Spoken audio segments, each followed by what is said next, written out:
Welcome గురించి చదువుకొని వేసుకున్నాను. ఆ తర్వాత చెట్లు పుట్టలు ట్రెక్కింగ్ కి కూడా వెళ్ళిపోయాను. చాలా చాలా థ్యాంక్స్. ఆ గ్రాటిట్యూడ్ తోటే ఇప్పుడు రీస్టార్ట్ చేస్తున్నాను హోమియో మీ థ్యాంక్ దగ్గర. Thank thank you. From Deepika from USA. Thanks అండి. యూ.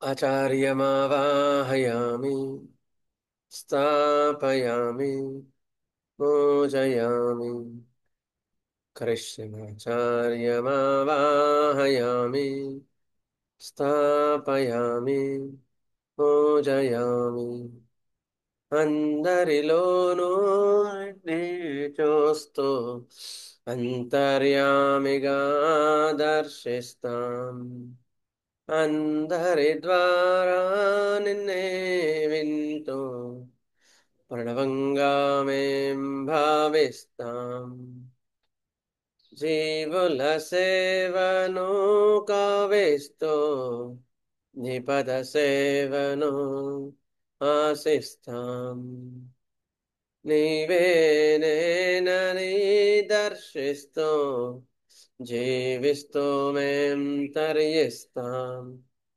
ఆచార్యమావాహయామి స్థాపయామి పూజయామి కృష్ణాచార్యమావాహయామి స్థాపయామి పూజయామి. నమస్కారం అండి, శుభోదయం అందరికి. ఓకే, మనం ఈరోజు ఫస్ట్ మొట్టమొదట ఆర్నర్ basic and whole and soul కదా గ్రంథం. అది ఒకసారి చాలా ఎక్సలెంట్ ఉందండి. ఆర్నాను రోజు ఒకటి చదువుతుంటే చాలా మార్పులు వస్తాయి మన థాట్లో, ఆలోచన విధానంలో, డ్రగ్ సెలెక్షన్లో చాలా చాలా వస్తాయి. లేకపోతే రొటీన్ అయిపోతుంది. ప్రిస్క్రిప్షన్ గుర్తుపెట్టుకోండి, ఆ రొటీన్లో చాలా తప్పులు వస్తాయి. మళ్ళీ వాటిని కరెక్ట్ చేసుకోవడం విధానం, మళ్ళీ దీపం పెట్టుకొని ఆ వెలుతురులో మనం సెట్ చేసుకోవాలి. అందుకని ఖచ్చితంగా మనం 6 నెలలు చదువుకుంటూ ఉండాలి.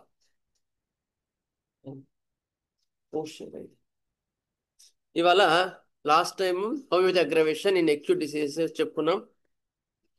160 అపారిజం ఇవాళ. But as the dose of A homoeopathic remedy can scarcely ever be made so small that it shall not be able to relieve, overpower, indeed completely cure and annihilate the uncomplicated natural disease of not long standing that is analogous to it. We can understand why a dose of an appropriate homeopathic medicine, not the very smallest possible, does always during the first hour after its ingestion produce a perceptible homeopathic revision of this kind. ఒక medicine ఒక smallest dose కరెక్ట్గా optimum ఇచ్చినప్పుడు అది కొంత అప్పుడున్న లక్షణాలని ఉద్రేకపరుస్తుంది. దాన్ని ఏమంటాం మనం? అగ్రవేషన్ అంటాం. గుర్తుపెట్టుకోండి, హోమియోపతిక్ అగ్రవేషన్ అంటాం. అంటే slightly increase of the existing symptoms. Okay, ఇది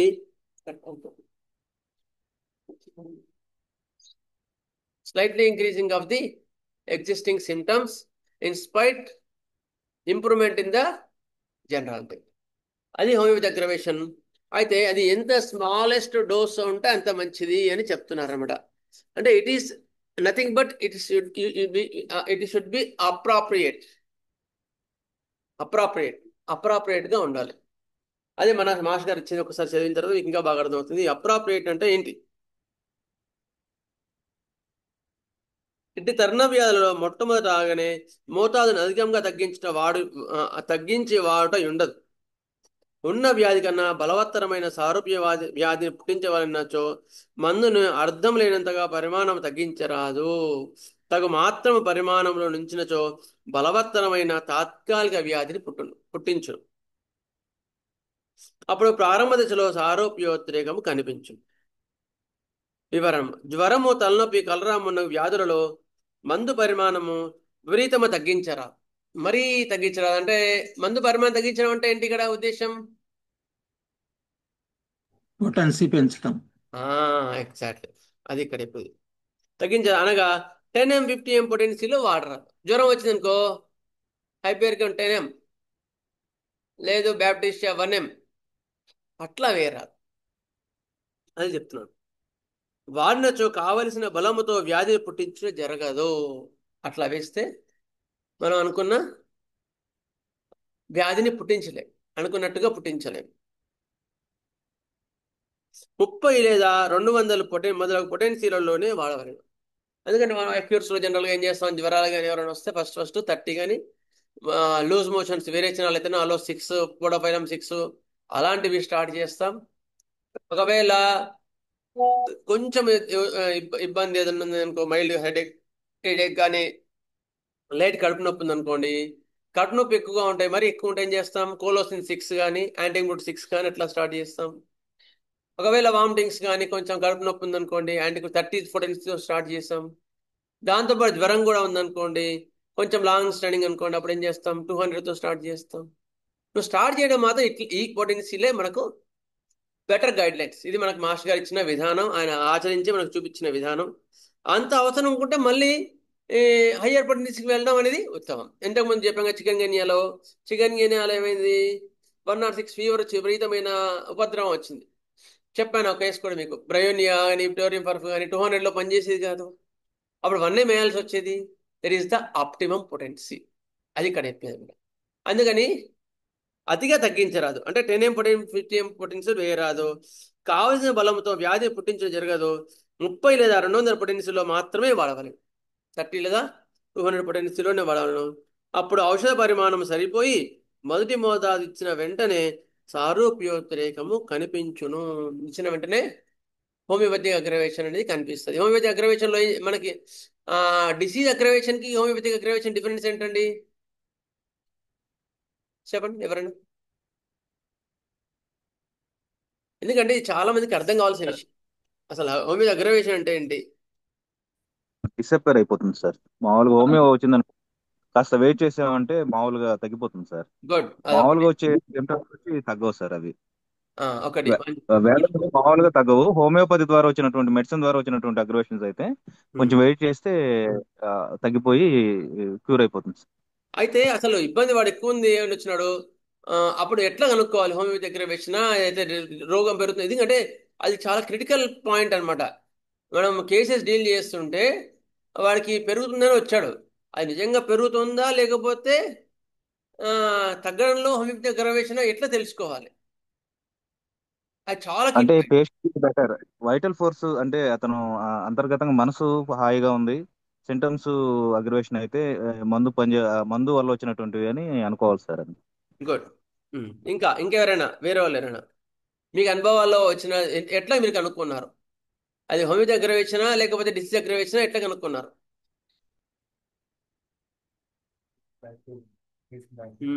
దట్స్ రైట్. చెప్పండి, ఇంకెవరైనా చెప్తారా? మంది ముందుది మళ్ళీ రోగాలు, పాత రోగాలు మళ్ళీ వస్తే, అది సప్రెస్ చేయబడ్డది మళ్ళీ వస్తే అది హోమియోపతి అగ్రవేషన్.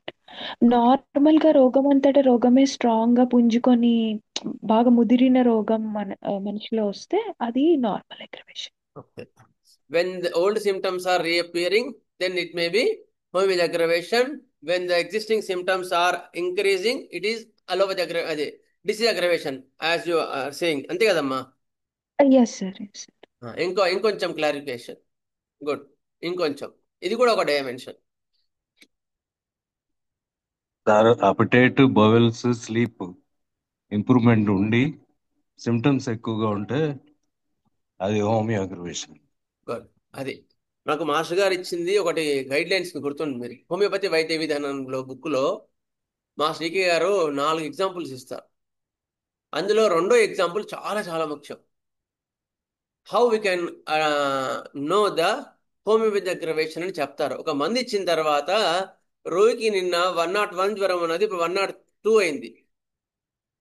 అయ్యో కంగారు పడి, సార్ నిన్న మరో నెట్లో చదువుకొని వచ్చాడు, జ్వరం పెరిగింది అని కంగారు పడి వచ్చేసాడు. సార్ మీరు మంది ఇచ్చిన తర్వాత జ్వరం 101 ఉన్నది, 102 ఉంది అని ఆ పేషెంట్ నడిపించుకుంటూ వచ్చాడు. నిన్నో ఎత్తుకుంటూ వచ్చాడు. నిన్నో పేషెంట్ని ఎత్తుకొని వచ్చాడు. వాడేం తినలేదు, నీరసంగా ఉన్నాడు. ఇవాళండి పేషెంట్ వాళ్ళందరిలో వాడే వచ్చాడు. కానీ ఏంది, మీరు ఇచ్చిన తర్వాత జ్వరం పెరిగింది, 101, నిన్న 100 101 ఉన్నది, ఇప్పుడు 102కి వచ్చింది సార్, ఏం తగ్గలేదు మీరు ఇచ్చిన తర్వాత అంటాడు. అప్పుడు మనం అది హోమియోపతి అగ్రవేషనా డిసీజ్ అగ్రవేషనా గమనించాలి. చెప్పండి, ఇప్పుడు క్లియర్ చెప్పండి, ఇందులో is it right are not?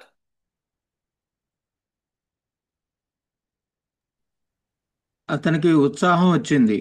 Correct. మనం ఇచ్చిన మంత్ తర్వాత ఏమైంది, నీరసం తగ్గి ఉత్సాహం వచ్చింది. యాక్టివ్నెస్ పెరిగింది, ఉత్సాహం వచ్చింది. నిన్న ఎత్తుకొని వచ్చిన వాడు ఇవాళ నడిపించుకొచ్చినాడు. మనం క్లినిక్ లో అటువంటి అబ్జర్వేషన్ పాయింట్ చాలా ముఖ్యం, గుర్తుపెట్టుకోండి. పేషెంట్ చెప్పినవంతా కూడా ఒక ఎత్తు, మన అబ్జర్వేషన్ ఒక ఎత్తు. Okay, good. నిన్న ఎత్తుకొని వచ్చిన వాడు ఇవాళ నడిపించుకొని వచ్చినాడు. ఇంకా తన పనులు తాను చేసుకోవటానికి ఉత్సాహం చూపిస్తున్నాడు. గుడ్. కొంచెం ఆకలి అవుతుంది, ఏమన్నా పెట్టండి అని అడుగుతున్నాడు. మానసికంగా యాక్టివ్నెస్ పెరిగింది, ఆకలి పెరిగింది. That's right. అప్పుడు ఏం చేయాలి మరి? మనం అదే డోస్ మీద ఉంచాలండి. గుడ్. వెయిట్ చేయాలి. అదే డోస్ మీద అట్లాగే ఉంచేస్తే అది క్లియర్ అయిపోద్ది. అంతేగాని పేషెంట్ తగ్గలేదన్నారని మనం కంగారు పడి మళ్ళా ప్రెగ్నెన్సీ పెంచడం తగ్గించడం ఏది చేయొద్దు. ఎందుకు? It is homeopathy aggravation. Please please please keep in you. అదే అనమాట. అందుకని ప్రాక్టికల్గా మనం హోమియోపతి అగ్రవేషన్ గురించి చాలా జాగ్రత్తగా గమనించుకొని ఉండాలి అని చెప్తున్నారు.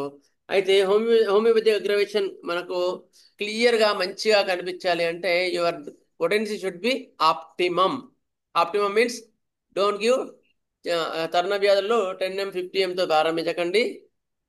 అవసరాన్ని బట్టి 30 200తో స్టార్ట్ చేసి అవసరాన్ని బట్టి ముందు వెళ్ళండి, కాదని ఏం లేదు. ఇప్పుడు ఒక కేసు ఉంది, ఒక అమ్మాయి ప్లాట్లెట్స్ కౌంట్ కంప్లీట్ తగ్గిపోయినాయి, 13,000కి వచ్చినాయి. ఇంకా చెప్పాలంటే నేను అడిగాను, సార్ మరి 13,000కి వచ్చి నేను ప్రాక్టీస్ స్టార్ట్ చేసిన కొత్తలో అది 106 ఫీవర్ ఉంది. డైరెక్ట్గా పేషెంట్ని తీసుకొచ్చిన, అందరు నాకు అసలు మా పేషెంట్ కాదండి. అయితే నేను అడిగాను, మరి 13,000 ఉంది కదా ప్లేట్లెట్ కౌంట్, ఇంత డేంజరస్ కండిషన్లో ఉంది, ఇప్పుడు నేను ఏం చేయాలి అంటే, లేదు సార్ ఆల్రెడీ నేను 1 month పేషెంట్ని హాస్పిటల్లో ఉంచి ఉంచి లాస్ట్కి వచ్చి 30,000 కన్నా ఇప్పుడు హాస్పిటల్లో ఉంచోటి పెరిగేది కాదు, అక్కడ కుక్కట్పల్లికి వెళ్తేను లేదు నార్కన్లో మీ సార్థానికి వెళ్ళండి అని చెప్పారు, అందుకని తీసుకొచ్చాను అన్నాడు. ఇంకెప్పుడు నేనేం చేయాలి? అప్పుడు మత్తుగా ఉంది పిల్ల, బాగా మత్తుగా ఉంది. మత్తుగా ఉంటే చూసి అప్పుడు ముందు ఏం చేశాను, బ్యాప్టిస్టా 200 వేసాను. 200 వేసిన తర్వాత కొంచెం ఇంప్రూవ్మెంట్ వచ్చింది, యాక్టివ్నెస్ కొంచెం పెరిగింది. కానీ ఫీవర్ మాత్రం 104 105 106 తగ్గట్లేదు. ఇప్పుడు ఏం చేయాలి? నాకేమో ఇంకా చేతులు ఆడట్లేదు. బుజ్జి గారికి ఫోన్ చేశాను 2006లో అనుకుంటా. బుజ్జి గారు మాస్టర్ గారు ఫోన్ చేశాను, మాస్టర్ గారు ఇట్లా ఉంది కేసు, ఏం చేయమంటే, లేదు నువ్వు ఇచ్చిన మంది కరెక్టే, బ్యాప్టిస్టా వేసా బాగానే పనిచేసింది కూడా, అయితే పొటెన్సీ సరిపోలేదు, బ్యాప్టిస్టా 10 ml వేయన్నారు. బ్యాప్టిస్టా 10 ml వేసిన తర్వాత ఆ నెక్స్ట్ డేకి ఫీవర్ తగ్గిపోయింది, ప్లేట్లెట్స్ కూడా పెరిగినాయండి, 1,30,000 పైన అయ్యాయి. యాక్చువల్ రికార్డ్ అంటే ఆమెకి, అమ్మాయికి ఎప్పుడు అంత రాలేదంటే, ఎప్పుడు 30,000 40,000 ఉంది. ఇప్పుడు దాదాపుగా ఇప్పుడు ఏ డిగ్రీ చేస్తుందో లేకపోతే ఇంకా బీటెక్ లేవో చేస్తున్నాయి మా అమ్మాయి. 20 years బ్యాక్ కదా, ఆల్మోస్ట్ 18 years బ్యాక్ అనుకో. అట్లా అనమాట. పొటెన్సీ అనేది చాలా జాగ్రత్తగా చూసుకోవాలి. అయిన తర్వాత స్టార్టింగ్లోనే 1 ml 10 ml 50 ml కాకుండా ఫస్ట్ 200తో స్టార్ట్ చేసి అవసరాన్ని బట్టి హయ్యర్ పొటెన్సీకి వెళ్ళండి. అది కదా మనం నేర్చుకోవాల్సిన అంశం ఈ వ్యాపారంలో. క్లియర్? మీకు ఒకటే గుర్తు, యాక్టివ్నెస్ పెరిగిందా నిన్నటికి ఎలాంటికి, ఆకలి తింటున్నాడా లేదా? ఏం లేదండి అస్సలు తినట్లేదండి అంటే, మొన్న అసలు గంజి కూడా తాగలే కదా వాడు, నిన్న కనీసం 2 ఇడ్లీలు తిన్నాడు, చపాతి తిన్నాడు అంటే అవును సార్ అంటారు. ఇలాంటి చాలా జాగ్రత్త చూసుకోవాలా. ఎందుకంటే వాళ్ళకి అంత తింటేనే వాళ్ళకి లెక్క అనమాట. తగ్గలేదు అంటుంటారు పేరెంట్స్, వాళ్ళ మదర్ వచ్చి ఏం తినలేదు సార్, ఏం తినలేదు సార్ అంటారు. అలాంటి విషయాలు జాగ్రత్త చూసుకోవాలి. I will try always like this cases comparison. ప్రీవియస్కి ఎట్లా ఉన్నాడు, ఇప్పుడు ఎట్లా ఉన్నాడు, ప్రీవియస్ ఎట్లా ఉన్నాడు, ఇట్లా ఉన్నాడు. ఎందుకంటే మనం ఇచ్చే క్యూర్, నాట్ పాలియేషన్ కదా. అందుకని ఆ క్యూరింగ్లో మనం ఏ పొడి ఎక్కడ ఉన్నామో జాగ్రత్తగా గమనించుకొని వెళ్తే చక్కని రిజల్ట్స్ వస్తాయి. ఓకే, ఇది మనకి వాళ్ళ అపార్థంలో చెప్పింది. Next will go for the our comparative materia medica. ఒక 1-2 సెషన్స్ తీసుకున్న తర్వాత మీకు మెటీరియల్ మెడక స్టార్ట్ చేస్తాను. ఓకే,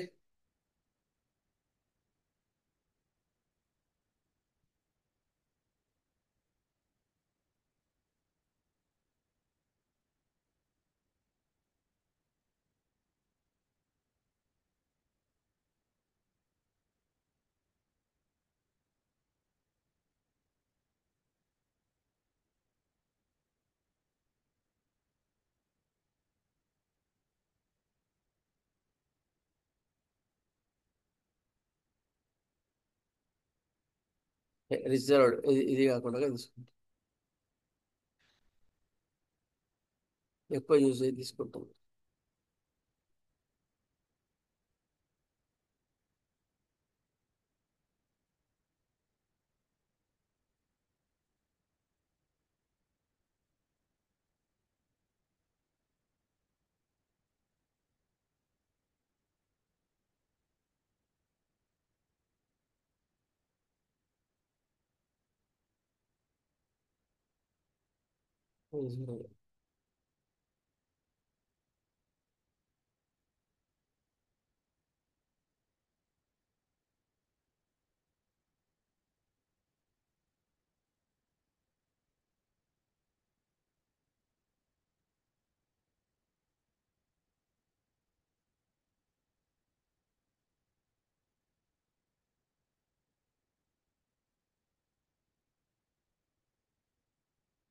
సరే, డిఫరెంట్ మెంటాలిటీస్లో మనకి కంపారిజన్ ఉంది. సో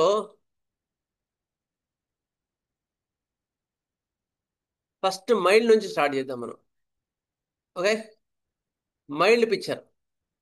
మామూలుగా మైల్డ్గా ఉన్నాను కానీ మనం పల్స్టిల్ వేసేసి మనం చేస్తాం, అయ్యో నేను కరెక్ట్ మంది ఇచ్చానే, మిస్ అయ్యాను అనుకుంటుంటాం.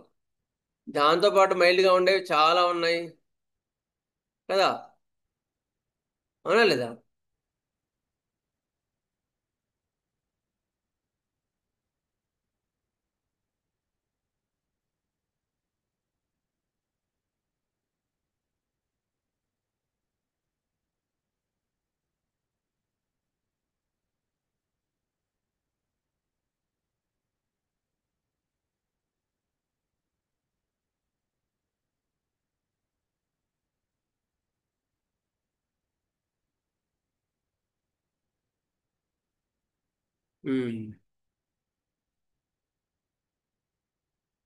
మైల్డ్ రెమెడీస్ ఇది.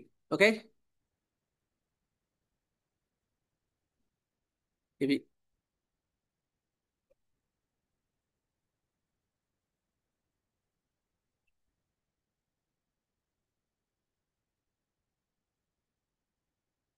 మైల్డ్గా కనిపించేవి ఈ రెమెడీస్. జనరల్గా plumbum, rhus tox, acid phos, mild bryonia, borax, magnesia carb, magnesia phos, magnesia sulph. ఒక్క నిమిషం అది తీసుకుంటాం. క్లియర్ ఉంది ఇక్కడ.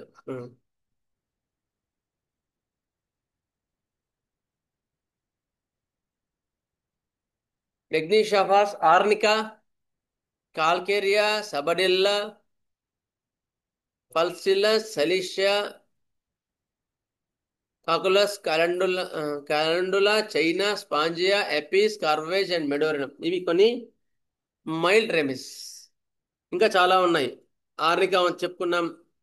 ఆర్స్నికం తక్కువ మైల్డ్ ఉంది కానీ చెప్తాను. బొరాక్స్ ఉంది. కాకులస్ కూడా చాలా మైల్డ్ అండి. ఓకే, పల్సిలా వచ్చింది. రొస్టాక్స్ వెనరేషన్ కింద తీసుకుంటారు యాక్చువల్గా, మైల్డ్ కన కింద. శైలిషా వచ్చింది. నాట్రమోర్ ఇందులో రాలేదు, కానీ వాళ్ళు కూడా చాలా మైల్డే ఉంటారు.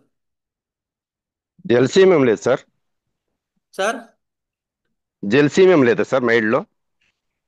జెల్సీమియం మరీ మైల్డ్ ఎందుకు అవుతుంది సార్? అంటే భయం ఒక్కటే కానీ మైల్డ్ లేదంటారు సార్? మైల్డ్ అంటే మృదుతుగా సాధు స్వభావం కలవాళ్ళు అని అర్థం. Okay okay sir. మైల్డ్నెస్ అంటే మైల్డ్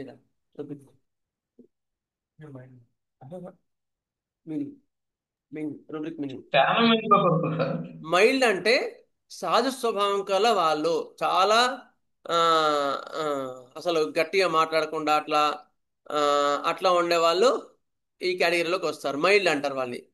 సాధు స్వభావంగా ఉంటారు, చాలా సాఫ్ట్ ఉంటారు. మీకు ఎగ్జాక్ట్లీ మీనింగ్ అంటే lack of intensity, lack of severity, gentleness. Okay, correct word ఏంటంటే gentleness in effects, moderateness in force or effects. చాలా మోడరేట్గా, చాలా మైల్డ్గా. మైల్డ్ అంటేనే జెంటిల్గా ఉండేవాళ్ళు, ఇదనమాట. ఆర్సియం కూడా ఉంది మైల్డ్లో, అవి ఇచ్చినాడు ఇక్కడ. సరే, ఒక్కొక్కటి మనం తీసుకుంటాం. ఫస్ట్ అయితే first time mild picture plumbum metallicum ఉంది కదా. సరే, good, will go for the plumbum Metallica.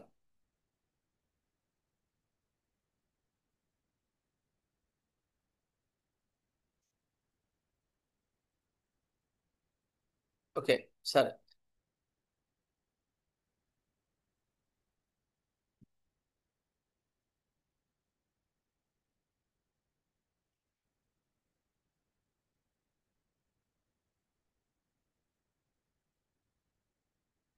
ప్లమ్మంలో mild picture ఎట్లా ఉందో ఒక్కసారి చూద్దాం.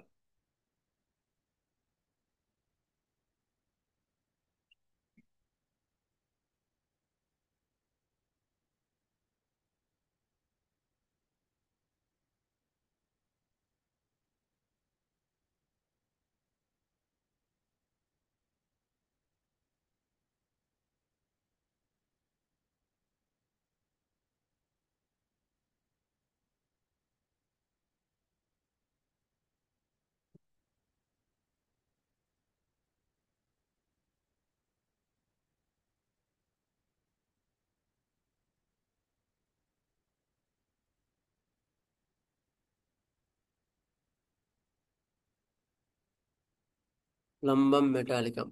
ఓకే, లేనట్టుంది.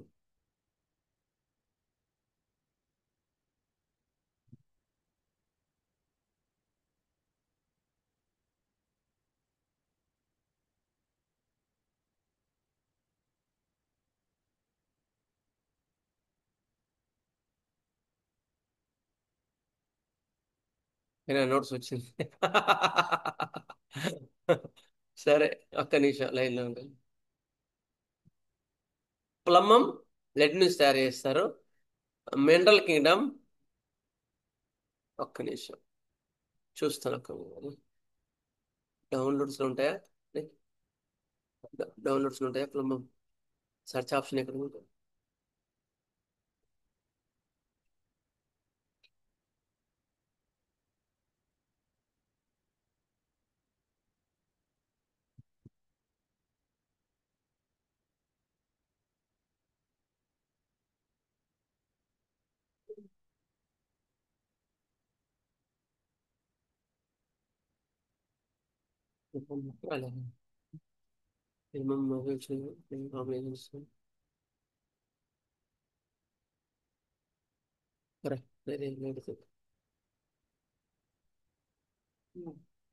మీరు వచ్చినారు మైక్రోసాఫ్ట్ వేరుంది. ఇది కాదు, ప్లమ్మం కంపౌండ్స్.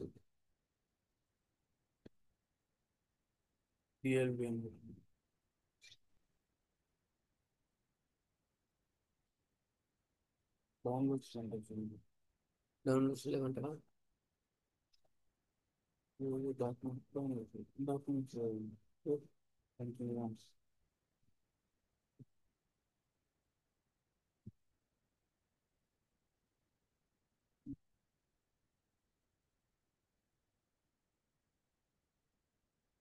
ఇక్కడ ఉంటాము.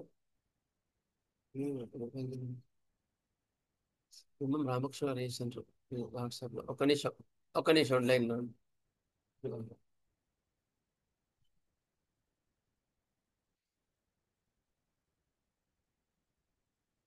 వాట్సాప్.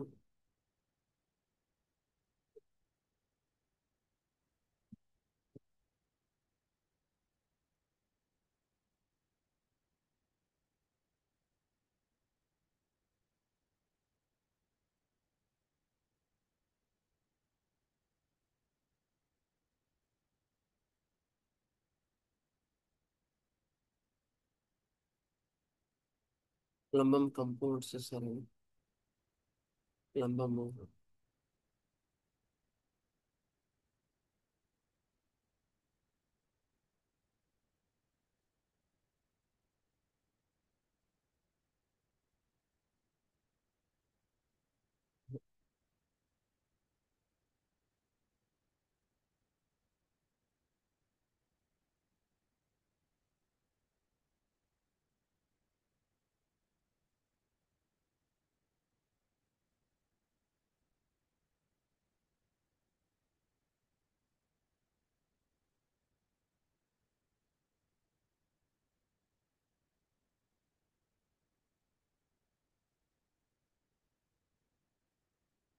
ఇప్పుడు లంబం చూద్దాం.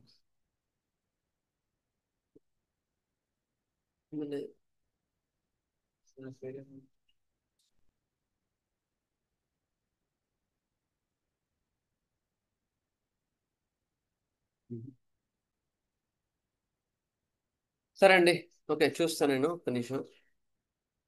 ప్రిపేర్ అవ్వాలి నెక్స్ట్.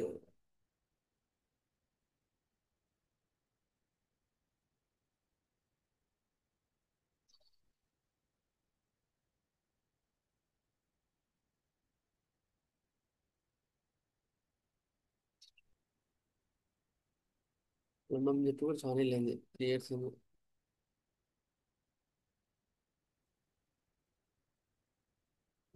లంబం పెట్టాలి. ఓకే దొరికింది.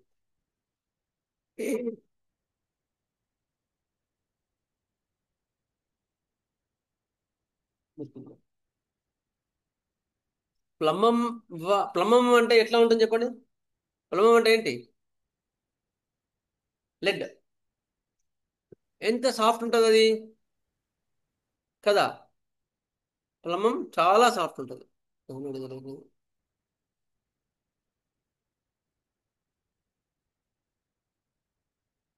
చాలా సాఫ్ట్ ఉంటుంది ప్లంబం కదా. సార్ ప్లంబం అంటే ఏంటి? లెడ్. లెడ్ అండి ప్లంబం అంటే. మెటల్ అయితే హార్డ్గా ఉండాలి కదా సార్? Soft metal. మెటల్స్ 2 రకాలు ఉంటాయి. ఒకటేమో ఓకే హార్డ్ మెటల్, ఒకటేమో soft metals.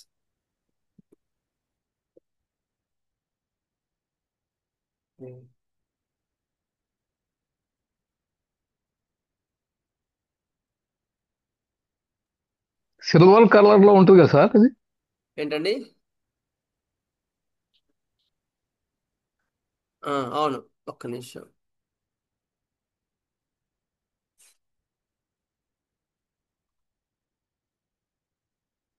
Okay,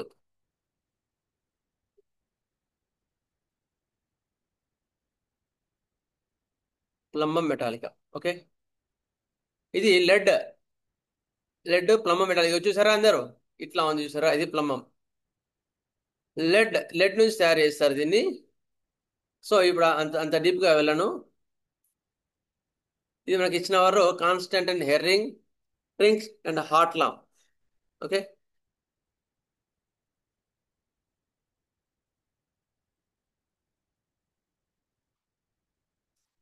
plum metallicum anti miasmatic remedy, anti syphilitic remedy గుర్తుపెట్టుకోండి. స్లో ఉంటాయి. దీని యొక్క యాక్టివిటీస్ చాలా మటుకు స్లో ఉంటాయి.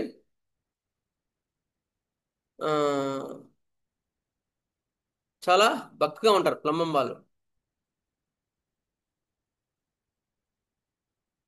వాళ్ళ వ్యాధులు ఎట్లా వస్తాయి? Ill effects of repelled eruptions, skin eruptions కానీ వాటిని అణిచిపెట్టిన తర్వాత వస్తాయి.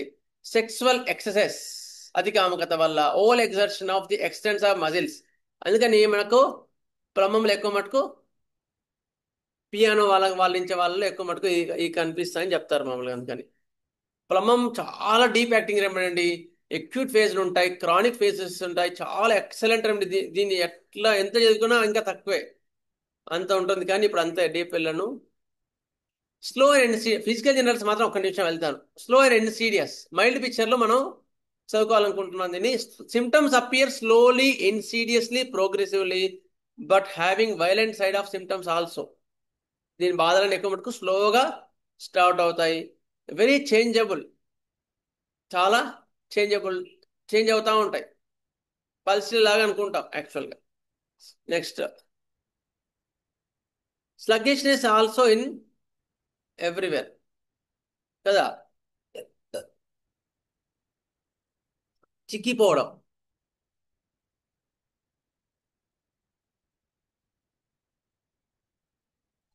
ఓకే, ఇవి తీసుకుంటాం అంతే. చిక్కిపోవడం చాలా ప్రామినెంట్ ప్లమంలో. Cold and emaciated feeling. Spasms, పట్టుకుపోవడాలు. ఫుల్ ఆఫ్ కాంట్రరీ అండి. ప్లమం అనగానే మీకు ఐడియా రావాల్సింది అంటే కాంట్రరీ అంటే ఎట్లా,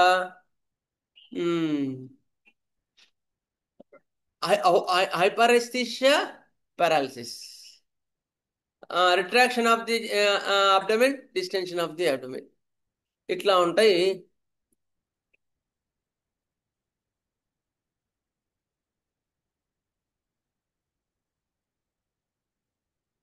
ఓకే, ఓన్లీ ఇంతవరకు వచ్చింది. మైల్డ్ పిక్చర్ రాలేదు ఇందులో. ఓకే, ఒక్క నిమిషం.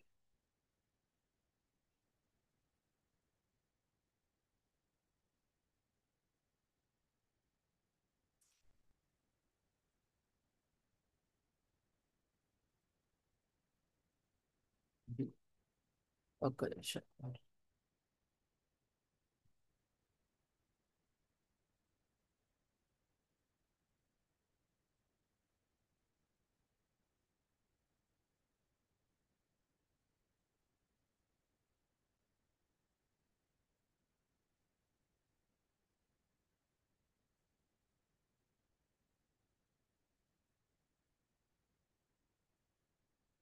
ఇది నేను తయారు చేసింది. సరే, ఓకే, నేను తయారు చేసిన దానిలో చెప్తాను.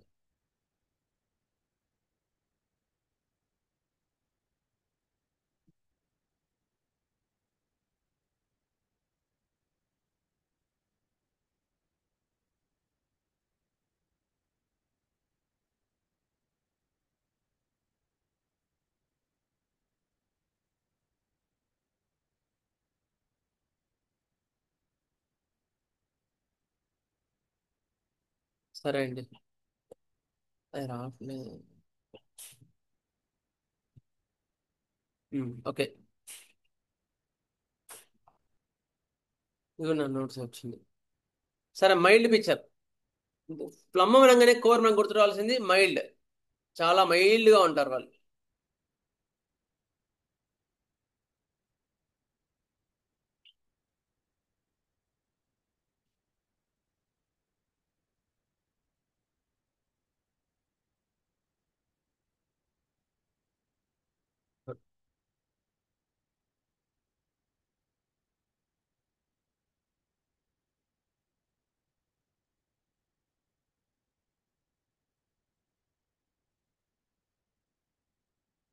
సరే, విల్ టేక్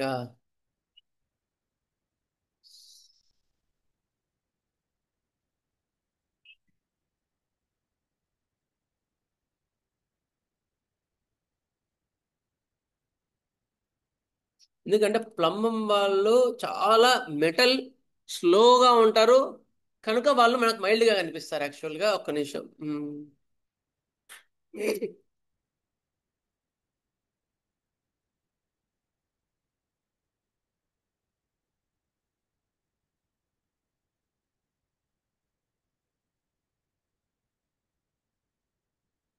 ఒక పని చేస్తాను, ఎందుకంటే మీకు చెప్పేదో క్లియర్గా చెప్దామని నా ఉద్దేశం. నెక్స్ట్ తీసుకుంటాను, ప్లంబం నెక్స్ట్ వెతికి పెట్టేసి నేను తీసుకుంటాను, ఏం వేస్ట్ చేయకుండా. మైండ్ రెస్పాన్స్ స్లో ఉంటుంది సార్. అన్ని స్లోగా ఉంటాయండి ప్లంబంలో, చాలా స్లోగా ఉంటుంది. అవునండి. మైండ్ ఇంపేర్డ్ గా ఉంటుంది. వాళ్ళ చూస్తారు. రెస్పాన్స్ స్లోగా ఉండడం వల్ల మైల్డ్ అనుకుంటా. ఒక్క నిమిషం. అంటే చాలా క్లియర్గా ఉన్నాయి, మైల్డ్ పిక్చర్ చాలా క్లియర్గా ఉంటుంది ప్లంబంలో.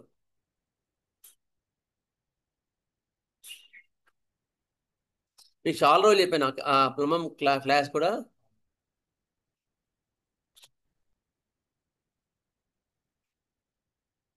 అయితే ఒక పని చేస్తా, ఒక నిమిషం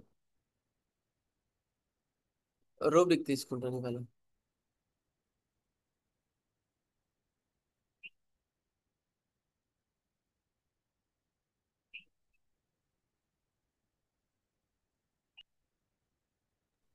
మన హోమియో బ్రదర్హుడ్ సైట్ లో కూడా సార్ అవి ప్లేలిస్ట్ ప్రాపర్ గా చేయలేదు సార్. ఇలా సెట్టింగ్ కష్టం అవుతుంది సార్. ప్లేలిస్ట్ ఏమన్నా కొంచెం అవకాశం ఉంటే sir so will introduce take చేస్తే ఫస్ట్ బాగుంది. ప్లంబం నుంచి రొస్టాక్స్ తీసుకుంటాను నేను ఫస్ట్. ఆ? ఆ. ఏవి? లే? అట్లా కాదు, నేను నెక్స్ట్ టైం కరెక్ట్ తీసుకుంటాం. ఓకే, ఎందుకు మస్ట్ టైం ఉంటుంది ఇట్లా. రొస్టాక్స్. రొస్టాక్స్ అనగానే మనకు ఫస్ట్ గుర్తొచ్చేది చెప్పండి. బాడీ రొస్టాక్స్ అనగానే pains, cold cough, body pains కి, కోల్డ్ కఫ్ కి ఓకే. ఎక్స్ట్రీమ్ గా మెంటల్ పిక్చర్ లో చల్లదనం వల్ల hard working nature sir. Rhus tox hard working నేచరా, చాలా mild. Restless sir, restless. Relief by moment.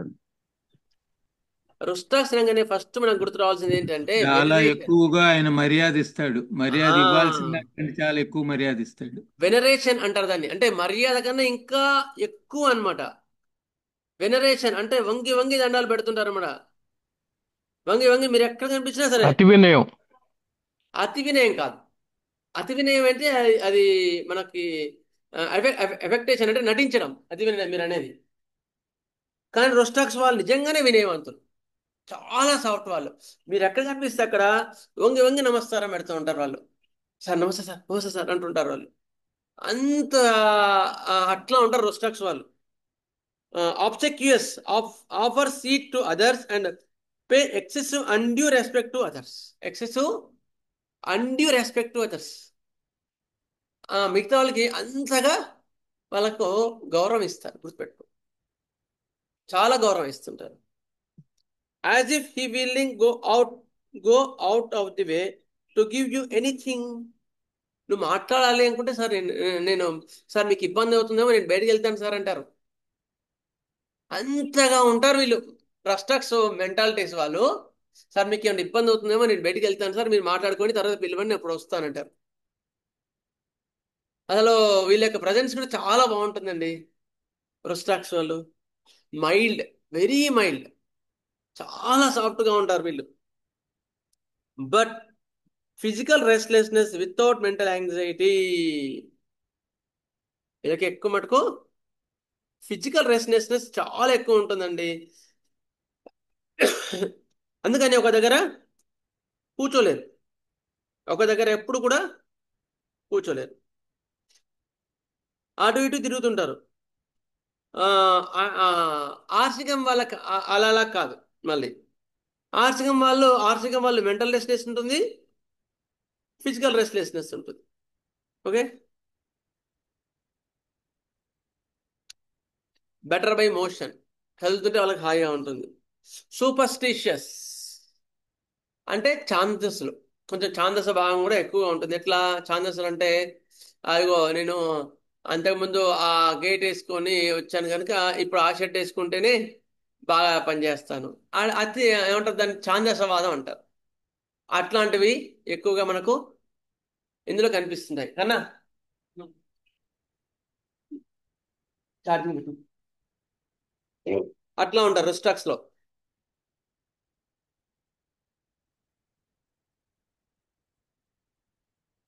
అయిన తర్వాత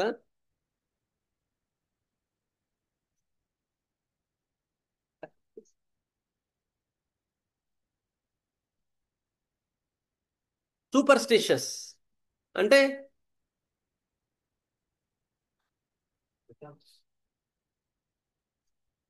మూఢనమ్మకాలు. మూఢనమ్మకాలు.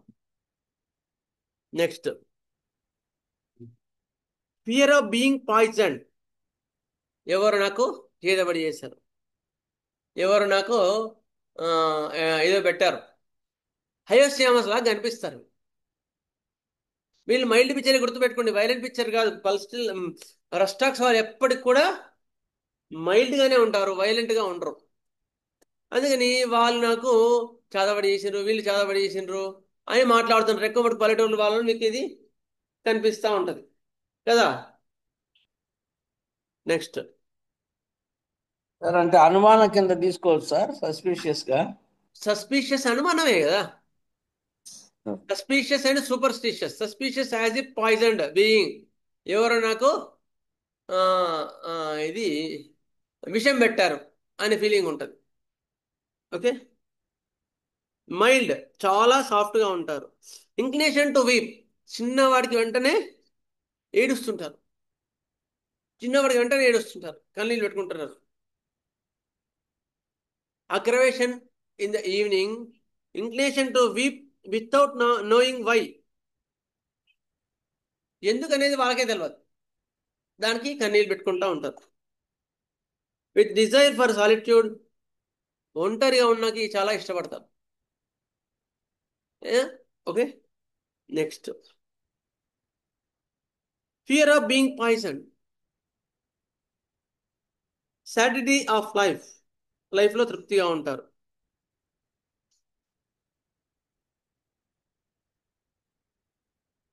ఫియర్ అగ్రవేషన్ ఎట్ నైట్, రాత్రిపూట భయపడుతుంటారు, రాత్రిపూట భయం ఎక్కువ వాళ్ళకి.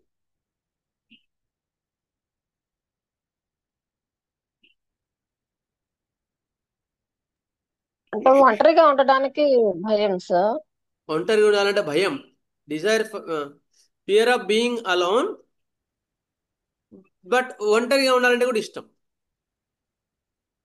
ఎప్పుడు బాధగా నైట్ టైం ఉన్నప్పుడు, ఒంటరిగా ఉండడానికి భయం. బాగా ఏడుపు బాధగా ఉన్నప్పుడు ఒంటరిగా ఉండడానికి ఎక్కువ ఇష్టపడతారు. కానీ ఒంటరిగా ఉండాలంటే కూడా ఒక నిమిషం, ఇది inclination to weep, desire for solitude, ఒంటరిగా ఉండడానికి ఇష్టపడతారు, భయం కాదు, ఒంటరిగా ఉండాలంటే ఇష్టం. Next forgetfulness, cannot remember the most recent events, ఈ మధ్య జరిగిన విషయాలు ఏవైనా సరే గుర్తు తెచ్చుకోవాలంటే భయపడతా ఉంటారు. ఫియర్ ఎట్ నైట్, రాత్రిపూట ఎందుకు భయపడుతుంటారు, ఎందుకు సూపర్స్టిషియస్ కనుక. వీళ్ళకి సూపర్స్టిషియస్ అంటే మూఢనమ్మకాలు. ఎందుకంటే రాత్రిపూట ఒంటరిగా ఉండాలంటే, రాత్రిపూట ఉండాలంటే భయం, ఒంటరిగా ఉండాలంటే కాదు. ఇక్కడ రాత్రి అంటేనే భయం, ఎందుకు రకరకాల ఆలోచనలు వాళ్ళ మైండ్లోకి తిరుగుతూ ఉంటాయి, ఇట్లా జరుగుతుంది అట్లా జరుగుతుంది అని. యాంగ్జైటీ రిగార్డింగ్ వన్స్ చిల్డ్రన్, వాళ్ళ పిల్ల గురించి వాళ్ళకి చాలా యాంగ్జైటీగా ఉంటుంది. ఓకే. ఇది మనకు రస్టాక్స్ పిక్చర్. చాలా సాఫ్ట్గా ఉంటారండి. వెనరేషన్లో 3 మార్క్స్ కానీ 5 మార్క్స్ ఇచ్చేది రస్టాక్స్ ఒకటి. Very mild picture. Inclination to weep without any cause, అసలు ఏ కారణం లేకుండా తక్కువ ఏడుస్తుంటారు. ఓకే. నెక్స్ట్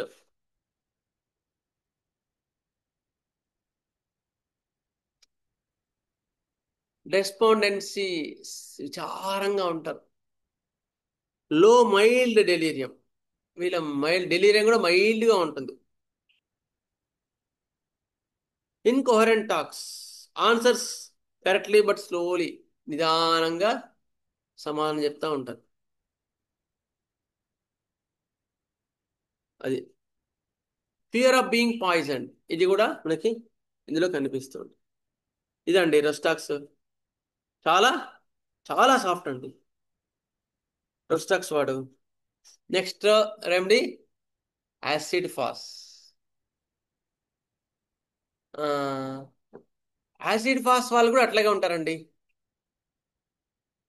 యాసిడ్ ఫాస్ వాళ్ళు ఎందుకు మైల్డ్గా కనిపిస్తారు చెప్పండి, ఎవరైనా చెప్తారా? యాసిడ్ ఫాస్ వాళ్ళు మైల్డ్గా ఎందుకు కనిపిస్తారు? సప్రెషన్ ఆఫ్ ఫీలింగ్స్ మాట్లాడారు. బిజినెస్ లాస్ కానీ లేకపోతే ఇంకేమైనా అతని ప్రొఫెషన్ లో ఏమైనా ప్రాబ్లమ్స్ కానీ వస్తే ఆ విధంగా అతను ఉంటాడు. దాని మూలంగా ఆ విధంగా రావడానికి అవకాశం ఉన్నాయి. Mental dullness. Exactly, mental weakness. Weakness చాలా ఉంటుంది, దానివల్ల వాడికి ఇందులో ఉంది. మెంటల్గా చాలా వీక్గా ఉంటారు.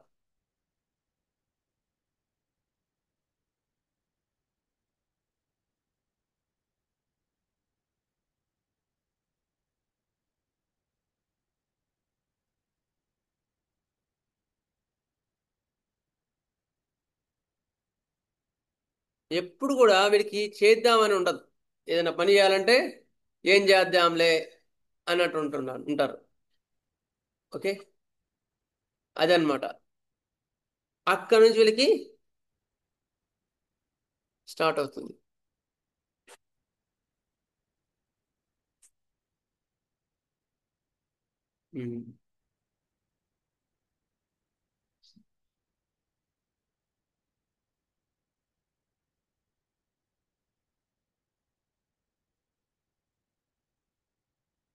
ఎఫెక్షనేట్, చాలా ప్రేమ. ఫాస్ఫరస్ ఉంది కదా వాడికి చాలా ప్రేమతత్వం. మైల్డ్నెస్, చాలా సాఫ్ట్గా ఉంటారు వీళ్ళు, స్మైలింగ్గా ఉంటారు. ఓకే, అందుకని వీళ్ళు సోరిక్ పిక్చర్లో వచ్చేవరకు చాలా సాఫ్ట్గా అనిపిస్తారండి. అయితే ఈ పిక్చర్ ఎప్పుడు వస్తుంది, మైల్డ్ పిక్చర్ కూడా? Ailments after home sickness. Home sickness తర్వాత వీళ్ళు చాలా ఇండిఫరెన్స్గా అయిపోతారండి. ఇండిఫరెన్స్ అంటారు, ఎగ్జాక్ట్ వర్డ్ ఇండిఫరెన్స్. దానికి అట్లా ఇండిఫరెన్స్ అయిపోతూ ఉంటారు, దీని మీద ఆసక్తి ఉండదు. అప్పుడు నీకు మైల్డ్గా కనిపిస్తారు, కానీ వీళ్ళు మైల్డ్ కాదు, యాక్చువల్ కంప్లీట్ మైల్డ్ కాదు, కొంతవరకు మైల్డ్. ఎందుకంటే ఫాస్ఫరస్ ఎలిమెంట్ కూడా అందులో ఉంది. ఆఫ్టర్ లవ్ డిసప్పాయింట్మెంట్ తర్వాత, లవ్ ఎఫెక్షన్స్ తర్వాత ఇట్లా తయారవుతూ ఉంటారు వాళ్ళు. కన్నా మైల్డ్, నాన్ వైలెంట్.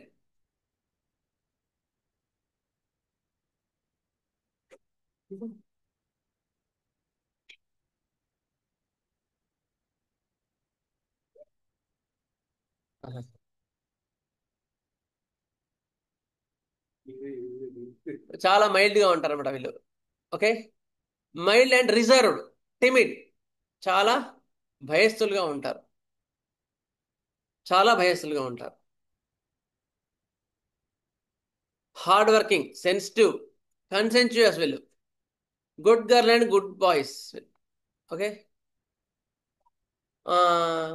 అయితే మీకు ఎక్కువ మటుకు ఎక్యూట్స్లో మీకు యాసిడ్ ఫాస్ ఎట్లా కనిపిస్తారు అంటే, ఇంతకుముందు చెప్పాం కదా, ఆ కారణాల వల్ల ఇండిఫరెన్స్ కానీ అలాంటి పిక్చర్ తర్వాత వచ్చే పిక్చర్లో మీకు వీళ్ళు కనిపిస్తారు.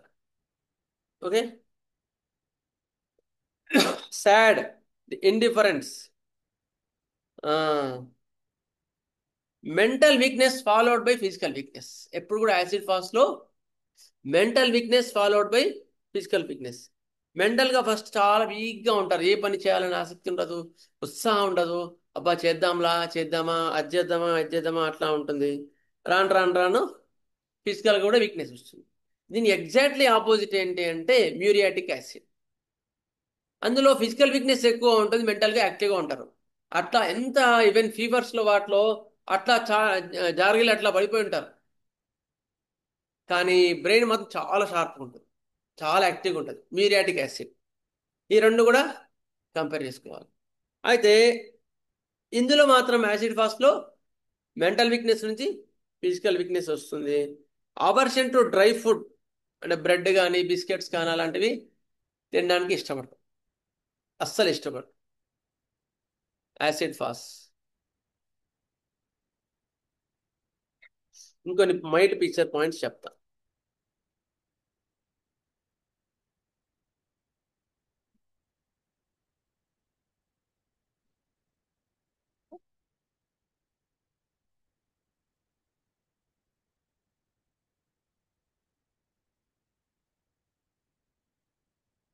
క్వైట్ అన్విల్లింగ్ టు స్పీక్, ఎక్కువ మాట్లాడడానికి ఇష్టపడరు. ఇట్స్ ఏ కండిషన్, గుర్తుపెట్టుకోండి. యాసిడ్ ఫాస్ట్లో ఇది ఒక కండిషన్, కానీ బేసిక్గా జెనెటిక్గా అట్లా ఉంటారు, అట్లా కామ్గా ఉంటారు యాసిడ్ ఫాస్ట్ వాళ్ళు. Quite unwilling to speak. మనం చూసి వాళ్ళు చాలా సాఫ్ట్గా ఉన్నారని అనుకుంటాం.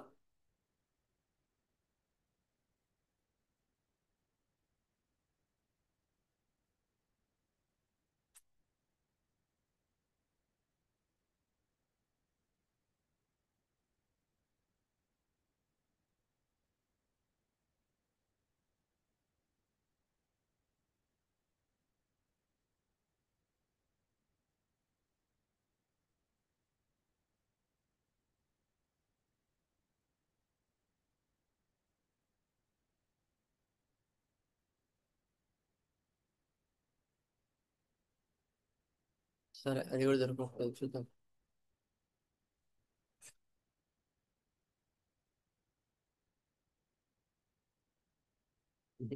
సరే అండి, అదే చూద్దాం.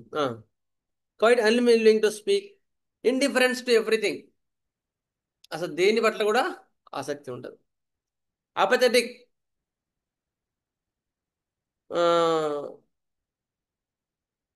టెండెన్సీ, స్లో గ్రాస్పింగ్ ఎందుకు వచ్చింది ఇక్కడ యాసిడ్ ఫాస్ లో? After grief or home sickness or any love disappointment, cannot collect the ideas, ఇది కూడా మైండ్లోకి తట్టదు. అప్పుడు నువ్వు ఏమన్నా నువ్వు కొంచెం బలవంతంగా కదిలించావనుకో, ఏం చేస్తారు చెప్పండి యాసిడ్ ఫాస్ వాళ్ళు? ఏం చేస్తారు? నువ్వు బలవంతంగా కదిలిస్తే అట్లాగే ఎవరైనా చెప్పండి. యాసిడ్ ఫాస్ వాళ్ళని అట్లాగే బలవంతంగా కదిలించావనుకో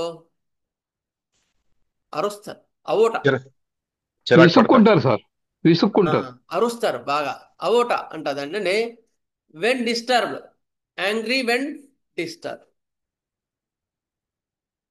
కానీ settle despair, aversion to being talked, ఏదిగా మాట్లాడడానికి ఇష్టం ఉండదు. ఆన్సర్స్ స్లోలీ బ్రీఫ్లీ ఇన్కరెక్ట్లీ, ఒక మాట చెప్పేసి అట్లా ఊరుకుంటారు. నన్ను ఎందుకురా విసిగిస్తావు, అట్లా ఊరుకోనివా అంటారు. Homesickness with inclination to weep, homesickness inclination to weep, ఏది చేయాలనిపించదు, ఏది మాట్లాడాలనిపించదు, చదవాలనిపించదు, బుర్రకెక్కదు. సారు క్లాసులో చెప్తుంటారు కానీ అది మైండ్లోకి పోదు. ఇవన్నీ కూడా యాసిడ్ ఫాస్ట్ యొక్క లక్షణాలు. Brain fag, hopelessness, dread of future, future గురించి చాలా భయం ఉంటుంది. నెక్స్ట్ సార్ సార్ చెప్పండి. శివకుమార్ సార్, సార్ చెప్పండి. ఇప్పుడు యాసిడ్ పాస్ ఒరిజినల్ కాన్స్టిట్యూషన్ లో అది ఉండదు, అట్లా కన్వర్ట్ అయ్యడం వల్ల వచ్చిన కాన్స్టిట్యూషన్ వస్తుంది తప్ప మనకు ఒరిజినల్ పిక్చర్ లో యాక్చువల్ అంటే న్యాచురల్ గా ఉండే ఇప్పుడు జెనెటిక్ కాన్స్టిట్యూషన్ ఉంటుంది కదా కాన్స్టిట్యూషన్ సార్, అలా ఎప్పుడు జనరల్ గా ఉంటారు సార్? ఉంటారు. జెనెటిక్ కాన్స్టిట్యూషన్ లో ఉంటారు కదా సార్? ఉంటారా సార్?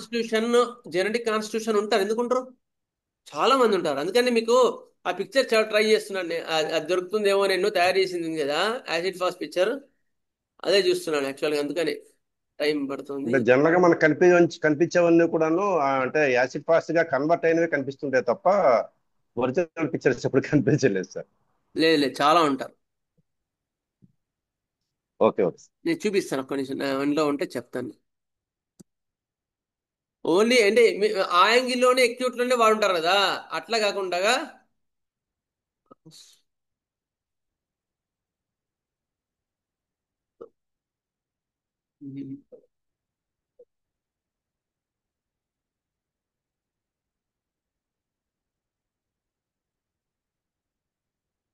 మీకు చెప్తాను.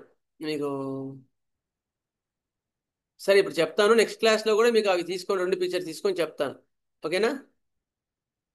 Okay sir, thank you sir. ఖచ్చితంగా చెప్తాను. యాసిడ్ ఫాస్ మెంటల్గా చాలా వీక్గా ఉండి మతిమరుపు ఉంటుంది, ఫర్గెట్ఫుల్నెస్.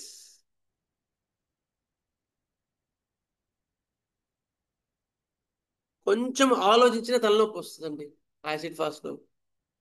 మీకు యాసిడ్ ఫాస్ట్ పిక్చర్ కరెక్ట్గా చదివితే చాలా పాయింట్స్ వస్తాయి.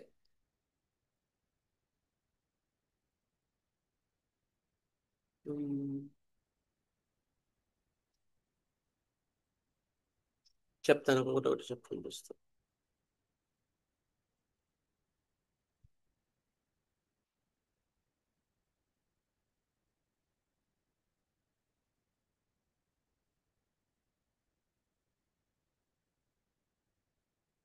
యాక్చువల్గా అంటే నా నోటు దొరకట్లేదు ఇలా, అందుకని నాకు కొంచెం ఇబ్బంది అవుతుంది. సరే ఒకటి.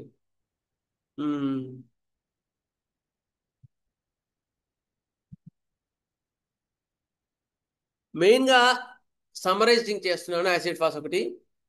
యాసిడ్ ఫాస్లో చాలా కామ్గా ఉంటారండి వాళ్ళు, ఎక్కువ మాట్లాడడానికి ఇష్టపడరు, చాలా తక్కువగా మాట్లాడతారు, ఎక్కువ మాట్లాడడానికి ఇష్టపడరు. Indifference to everything,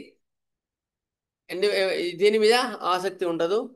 అపథెటిక్ from unequal struggling with adverse circumstances mentally or physically. Apathetic, దేని మీద ఆసక్తి ఉండదు.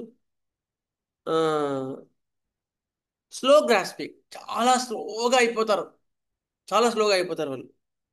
Cannot collect his ideas. Hunts for words, poor memory. Settle despair, దీని మీద ఆసక్తి ఉండదు. Next,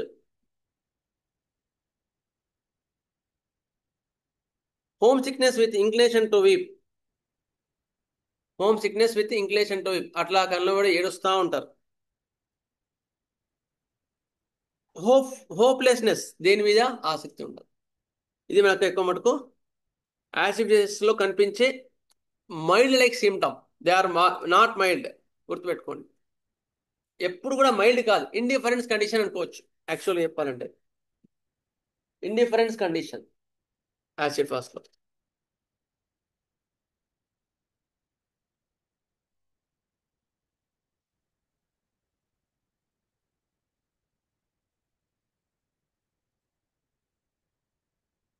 okay.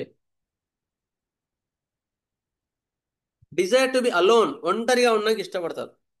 రిజిగ్నేషన్ ఎక్కువ కనిపిస్తుంది, అంటే దేని మీద ఎక్కువ మటుకు వాడు ఆసక్తి చూపించాడు.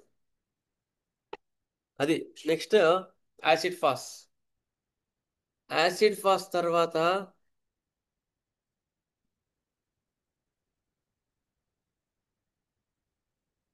బ్రయోనియా.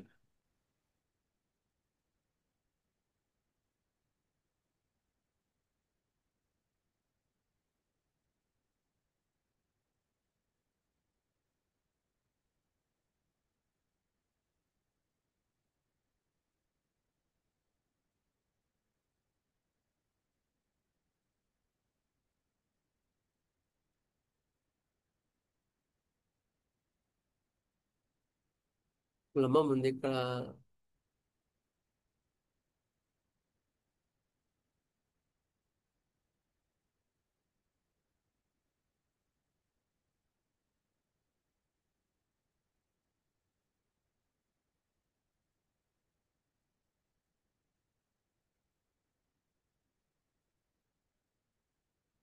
ఓకే.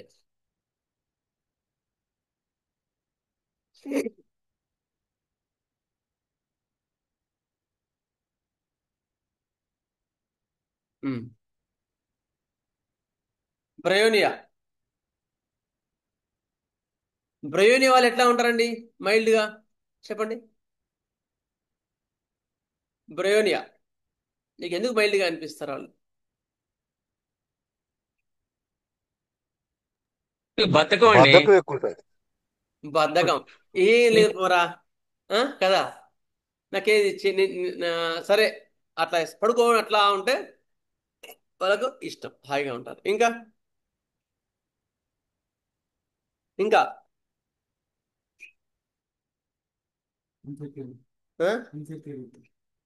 యాంగ్జైటీ కదా.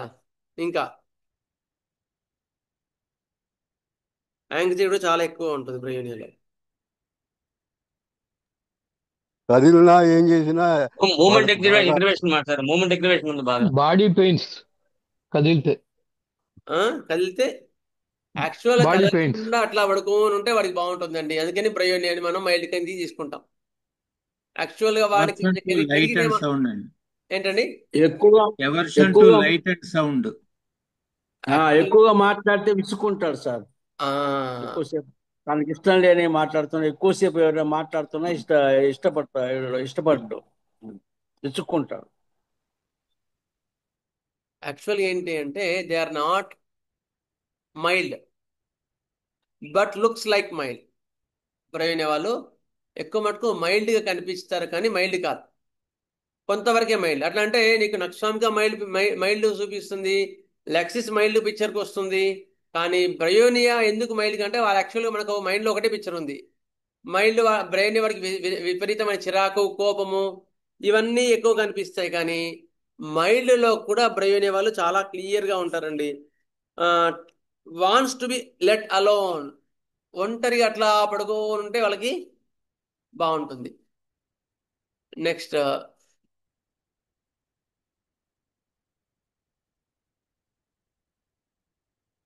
సార్ దాహం కూడా ఎక్కువ ఉంటుంది కదా సార్, నీళ్ళు ఎక్కువ తీసుకుంటున్నారు.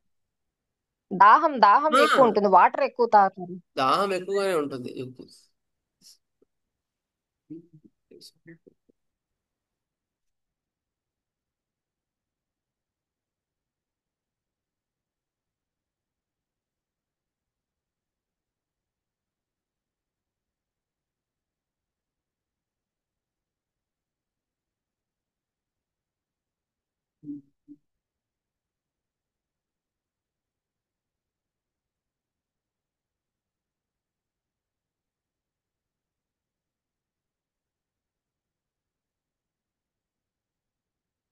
ఒక్క నిమిషం అండి చూస్తున్నాం.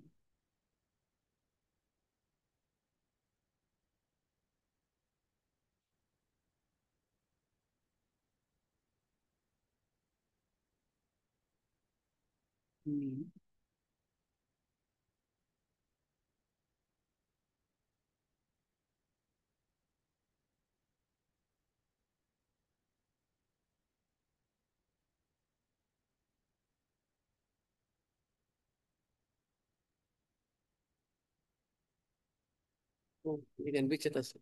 సరే అండి, ఒక్క నిమిషం.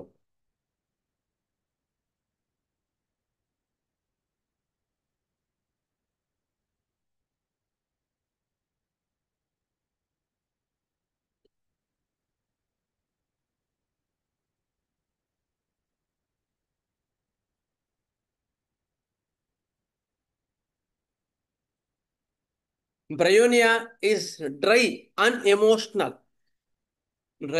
డ్రయోనియా అంటాం దాన్ని. Dryonia is the dryonia, unemotional. అస్సలు ఎమోషనల్ గా ఉండరు, అందుకని మనం డ్రయోనియా అంటాం. ఓకే.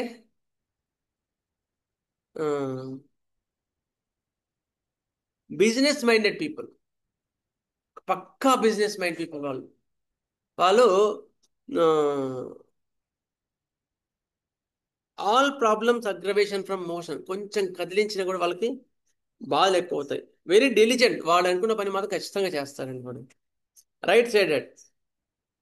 ఇంతవరకు నెక్స్ట్ ఇంతవరకు అయితే నేను నెక్స్ట్ చెప్తాను. నెక్స్ట్ క్లాస్లో మీకు ఎక్కువ మటుకు దీని గురించి నా దగ్గర నోట్స్ ఉంది, నెక్స్ట్ ఇస్తాను. ఒకసారి మళ్ళీ ఇవి ఒకసారి రిపీట్ చేసుకుంటూ నెక్స్ట్ క్లాస్లో నీకు చెప్తాను.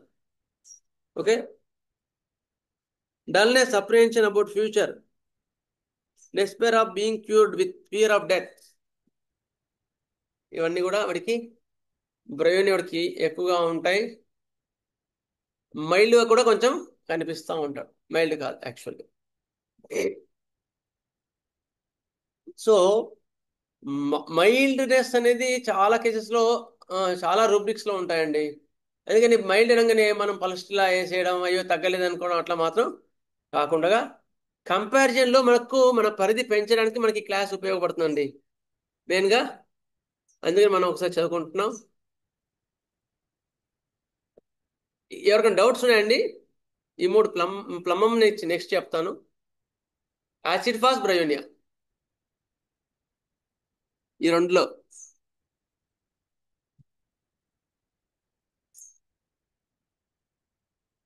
ఓకే. సార్ ఈ యాసిడ్ పాస్ పేషెంట్ కి మనకు ఏదైనా పెయిన్స్ వచ్చినప్పుడు రైట్ సైడ్ లెఫ్ట్ సైడ్ ఇట్లా ఏదైనా మనకు ఏదైనా ఉంటుంది సార్, కీ పాయింట్ లాగా? కొంతవరకే తల్లి, యాసిడ్ ఫాస్ లో సైడ్ అంటూ ఉండేది తక్కువ, కొంతవరకే. కానీ బేసిక్ దానితో ఎంట్రీ కాం. బ్రెయిన్ మెంటల్ సిమ్టమ్స్ ఎక్కువ చూస్తాం కదా సార్ అప్పుడు. అవును, అవునమ్మా, దాంతో ఎంట్రీ కావాలి. అదే సార్, అదే సార్. సరే, ఇది బ్రయోనియాకి చెప్పగలుగుతారా సార్? ఏదైనా పెయిన్స్ అంటారు కదా, వీళ్ళకి పడుకొని ఉంటే బాగుంటుంది, కదలిక వల్ల పెయిన్స్ ఎక్కువ అవుతాయి, దాహం ఎక్కువ ఉంటుంది, ఒకేసారి నీళ్ళు ఎక్కువ తాగుతారు, ఇట్లా పెయిన్స్ లో రైట్ సైడ్ లెఫ్ట్ సైడ్ ఏదైనా మనం బ్రెయిన్ రైట్ సైడ్ ఎక్కువ చేసుకోవచ్చా ఉంటుంది. సార్? నీకు రైట్ సైడ్ ఎక్కువగా ఉంటుంది. కదలకుండా ఉంటే బాగుంటుంది. వాడికి కదిలిస్తే చిరాకు పడతాడు. కదిలిస్తే చిరాకు పడతాడు. కదలకుండా ఉండాలి వాడిని. కదలకుండా ఉంటే బాగుంటుంది.